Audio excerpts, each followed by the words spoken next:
Bonjour à tous, alors c'est reparti dans cette partie 2 de notre aventure dans l'univers de Dragon Ball Z avec Dragon Ball ou Dragon Ball Z, on verra, on va taper un petit peu sur les deux, avec Blender pour reconstruire un petit peu une bonne partie des éléments de Dragon Ball. Et donc si vous débarquez tout de suite dans cette partie 2, vous pouvez retrouver la partie 1 en description. Donc vous allez retrouver aussi la playlist, etc. pour pouvoir suivre les épisodes correctement.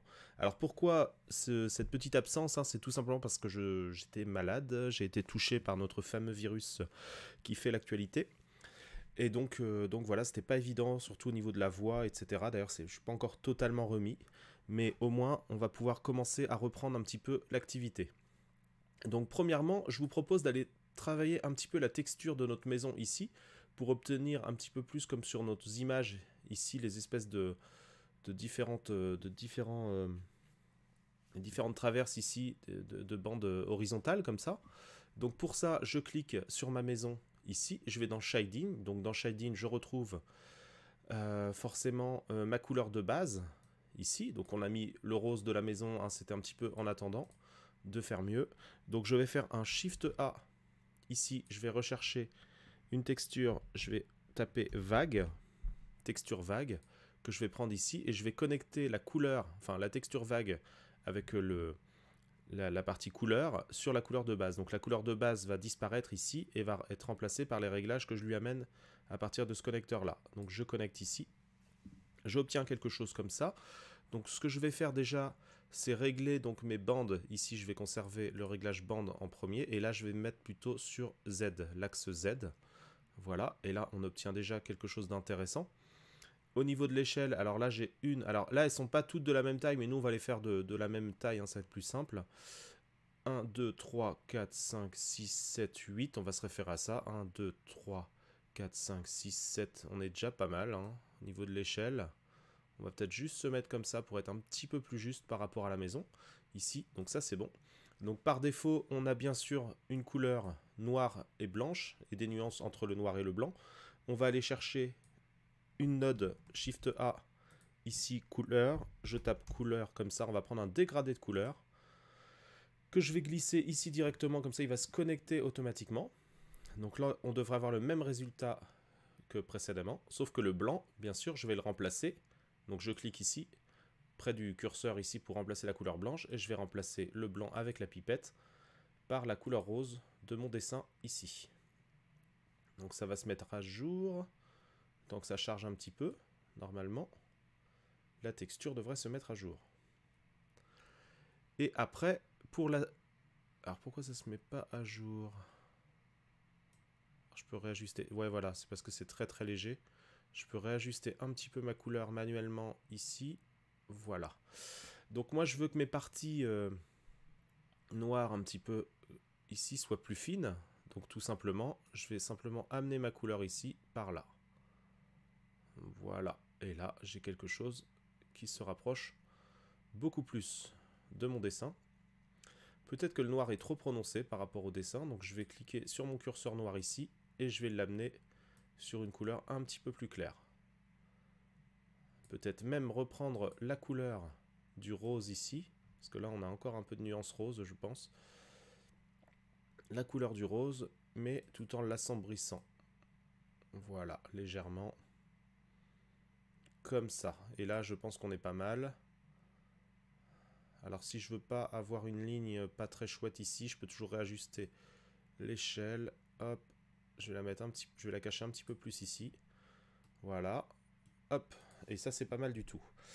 Alors maintenant, à partir de là, je vais créer aussi, je pourrais peut-être me servir de la zone plus sombre ici pour la creuser un petit peu au niveau de mon éclairage. Donc pour ça, je vais chercher un bump mapping. Donc Shift A, recherche BUMB, bump, ici, que je vais placer là. Et là, je vais me servir de mon réglage que j'ai là. Alors je vais l'assombrir un petit peu plus quand même. Hop, voilà. Et pour que ça creuse un peu plus. Et je vais relier la couleur sur la hauteur, ici. Et je vais relier la normale de mon bump sur la normale ici. Alors là, ça va être trop prononcé dans un premier temps, je pense. Voilà, vous voyez, ça nous donne un effet de profondeur que je vais ajuster en réduisant un peu la force, comme ça. Voilà. Et la distance peut-être.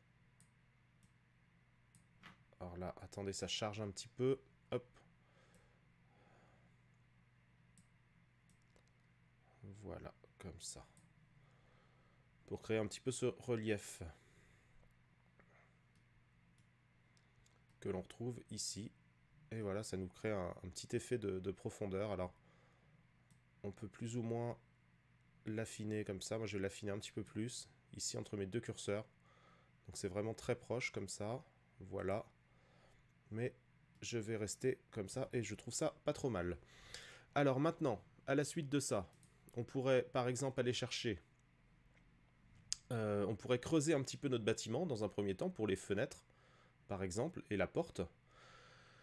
Donc pour ça, je vais cliquer, donc j'ai mon bâtiment comme ça, vous voyez la maison, le toit on l'avait séparé, donc je vais rendre invisible le toit, pour l'instant, comme ça, et là je vais donner une épaisseur au mur de ma maison, donc ici, je vais vérifier là, dans éléments, mes échelles sont bien de 1 partout, je retourne dans mon interface de base, ça va être plus simple, comme ça, et là je vais aller chercher, ici, donc le biseau je le conserve, pour les bords de ma maison comme ça.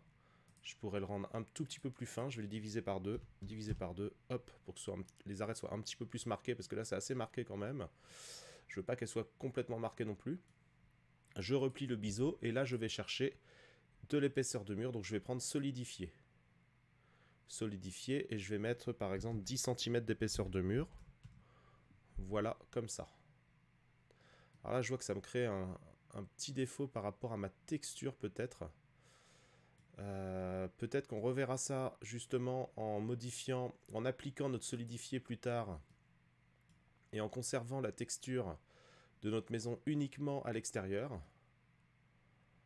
On pourrait faire ça dès maintenant peut-être. Alors le solidifié, je vais le mettre devant ici. Est-ce que ça change des choses? Oui, c'est beaucoup mieux là. On va mettre le solidifié en premier avant le biseau. Et là ça se passe beaucoup mieux et on va pouvoir conserver ça comme ça pour l'instant. Voilà. Je peux rafficher mon toit ici.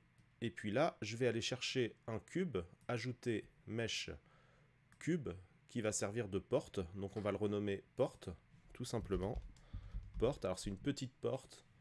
Alors il est là, donc je le fais des déplacements sur différents axes. G, Y, hop, et je vais replacer, je me mets en vue de face, mon cube, G avec la touche G, donc sur cette hauteur ici. Alors c'est une petite porte bien basique. Donc on va lui donner une hauteur de, par exemple, 2,05 m, ce qui est un peu à peu près la dimension d'une porte habituelle. Donc sur Z, 2,05. Bon, 2 mètres, ça aurait pu le faire aussi. Hein. Et puis en vue de face, je vais la placer correctement GZ, un peu plus proche ici, mais en même temps, voilà, je veux que ça, qu'on l'enfonce un petit peu comme ça dans le sol. Alors d'ailleurs, moi je veux percer uniquement les murs, mais pas le sol, justement. Donc je vais revoir ça, c'est-à-dire que au niveau de ma maison ici, donc je vais faire disparaître le toit pour voir un petit peu plus clairement. J'ai séparé le toit, mais je vais séparer aussi le sol. Comme ça, il ne va pas être percé par mon booléen que je vais ajouter avec ça, ici. Donc je passe en mode edit, sélection de polygone, je prends, alors là, est-ce que je vois bien les choses? Oui, voilà. Je prends le bas de ma maison. Alors je vois pas très bien, tout simplement. Alors le bas, je vais le faire disparaître. Tout simplement parce qu'on a, et en plus c'est sur 2 polygones, on a tout simplement l'épaisseur qui vient vers le dessus. Donc l'épaisseur cache un petit peu ma sélection. Donc c'est pas grave, je prends par le bas ici. Je sélectionne mes 2 éléments avec Shift, clic. Hein, comme ça j'ai les 2 éléments. Je clique sur le bouton droit de la souris et je vais faire séparer sélection. Et là, c'est parfait. Je repasse en mode objet. J'ai ma partie ici du sol, donc je pourrais renommer, et la partie des murs de la maison. Donc maintenant on va pas mettre uniquement maison, mais murs de la maison. Voilà. Et là, maintenant ça va pas me poser de soucis quand je vais percer les murs de ma maison, justement. Donc ce que je fais ici, donc les dimensions de ma porte. Donc je me remets en vue de face avec 1 du pavé numérique. Là, j'ai pas affiché les touches, hein, je le ferai pour la prochaine vidéo. Mais là, je vais vous décrire quand même les touches que j'utilise. Donc l'épaisseur de ma porte, on va dire qu'elle va faire à peu près 1 mètre. par exemple. Donc c'est sur X, 1 mètre, hop, voilà.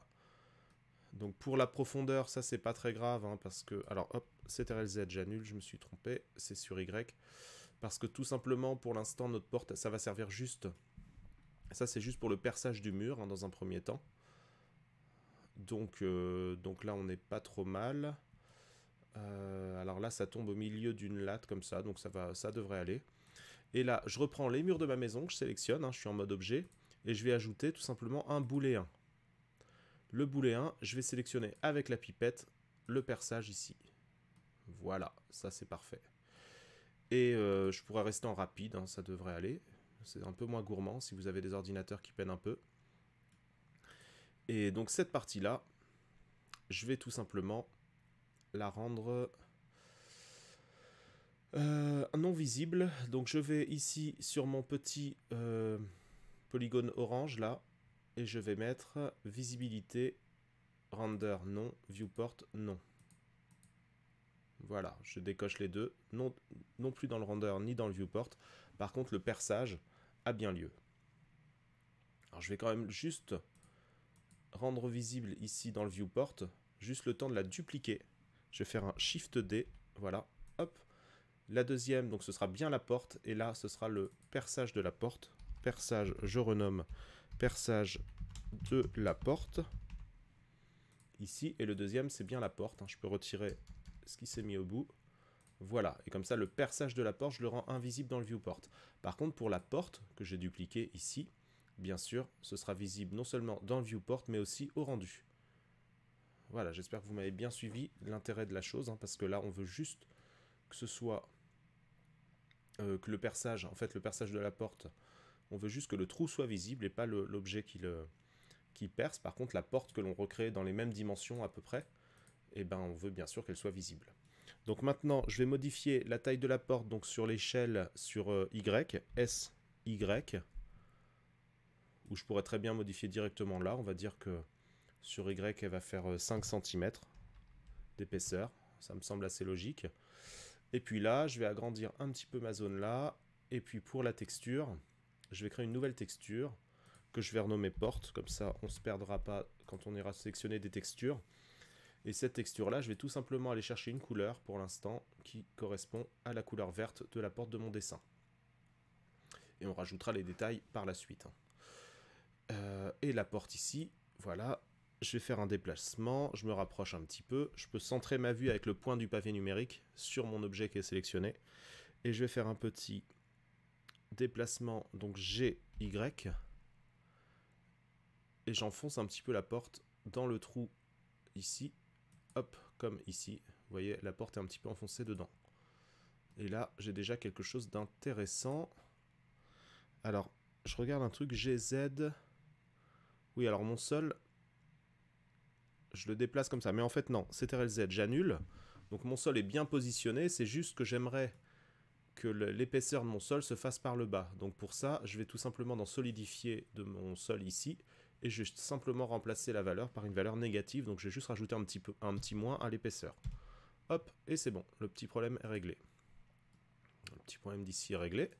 Donc voilà pour la porte. Je refais afficher aussi mon bas de la maison, comme ça. Voilà, on se rapproche déjà beaucoup plus de notre modèle. Le toit, je peux le faire apparaître aussi. Et maintenant, ce qu'on pourrait faire aussi, c'est le perçage aussi de la fenêtre, par exemple. Donc je pourrais dupliquer le perçage de la porte, mais que j'ai rendu invisible et tout ça. Ben, je vais juste dupliquer la porte. Pour l'instant, ça va être aussi bien. Donc je prends la porte ici. Je vais faire un Shift D. Hop. Je déplace ma duplication G sur X, GX, et je déplace à peu près par là. Et je vais agrandir SY sur Y, parce que là, ça va être le perçage de ma fenêtre. Voilà. Donc maintenant, au niveau d'ici, donc là, j'ai pas de modificateur, donc c'est parfait. La fenêtre, comment elle se comporte ici? Donc là, je vais renommer perçage fenêtre. Voilà, on va faire les choses bien. Et là, maintenant, je vais reprendre les dimensions. Donc S sur Z. On va dire la fenêtre, elle fait une épaisseur de 1, 2, 3, 4 lattes à peu près. Donc SZ, on est à peu près... Et il y a 2 lattes en dessous.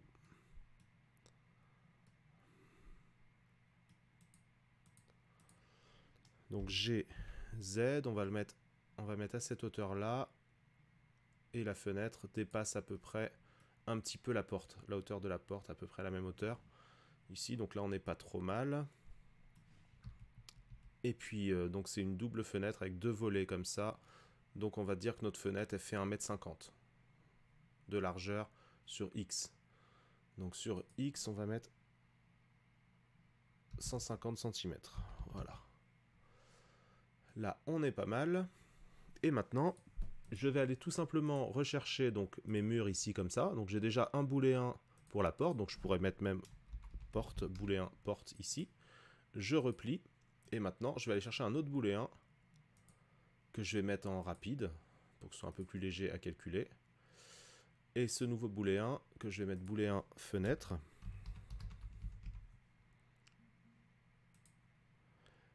Et là, je vais sélectionner ici. Le perçage ici. Alors là, ça me crée quelque chose de moins bien. Je regarde. Oui, ça me crée une ombre un petit peu particulière. Alors si je mets en exact, ça règle le problème. Donc je vais mettre sur exact pour celui-là. Ça devrait aller. Et là, je vais dupliquer à nouveau. Donc comme j'ai fait pour la porte, hein, je fais Shift D. Hop, donc il y en a un, ça reste perçage fenêtre. Et l'autre, ça va être tout simplement fenêtre. Je vais conserver pour la fenêtre. Hop. Voilà, le fenêtre, je le rends invisible pour l'instant. Je retourne sur le perçage fenêtre. Et là, pareil, les propriétés que je prends ici, c'est visibilité dans le viewport et dans le render, absente. Et là, par contre, je peux maintenant faire réapparaître ma fenêtre ici. Avec une épaisseur, donc sur Y, on va faire 3 cm cette fois. Ça va être l'épaisseur de la vitre. On va dire qu'on va commencer par la vitre, tout simplement.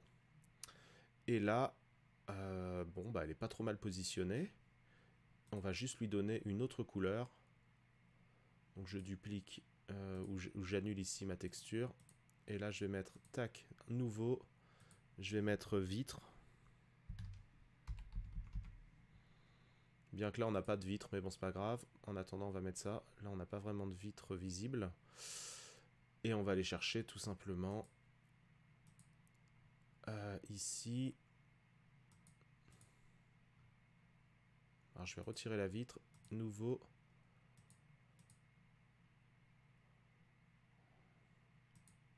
Pour l'instant, on va juste aller chercher une couleur un peu bleue et on travaillera ça dans une prochaine vidéo. Voilà, comme ça. Donc, vitre.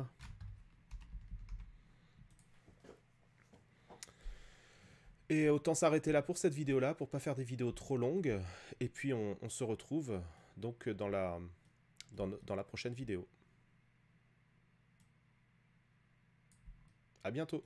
Et surtout, n'oubliez pas de vous abonner et de liker la vidéo pour soutenir la chaîne. À bientôt.